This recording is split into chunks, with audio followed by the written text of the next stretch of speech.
the degree of regulation that we are all going to be under in physicians is growing and growing, and transplantation has been the lead in that. You know, we're assayed now by so many different groups that come in and you know, want to see what we're doing and why we're doing it, and that's happening in all the hospitals.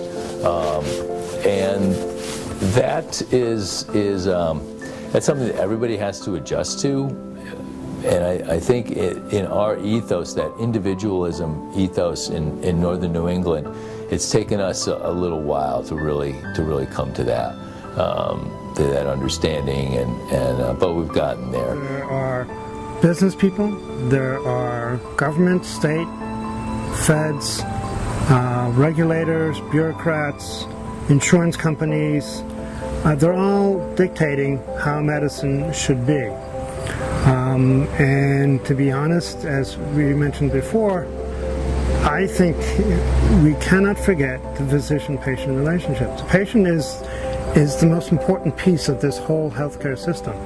And if we lose that, if we just look at money and we just look at regulations and everything else and not look at what the patient needs and what makes sense, not just what's convenient or, you know, might be you know, economically the best way to do it.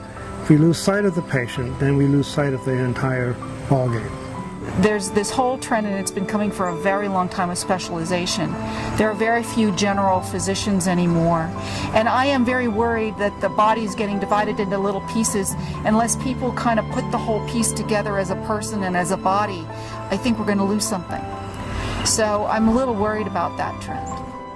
Medicine is changing. It's changing rapidly. Yeah. Having been a former administrator, and I see with the healthcare reform coming, you know, length of stay is going to decrease.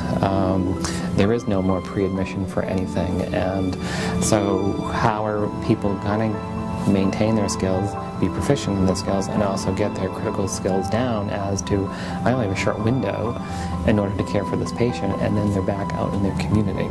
There's no question that running a medical school, running the educational components of a medical school is expensive. The state of Maine's Maine Medical Center made an extraordinary commitment to the state of Maine in developing the Maine Track program.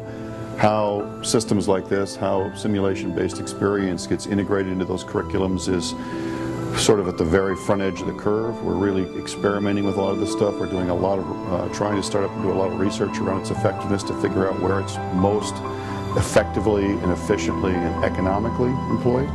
But there's no question that you have sort of the collision of the cost of medical education with the need for synthetic systems to exist. And you have to ask the question, where is the next generation of clinicians going to get their clinical experience? Some of it will occur right here.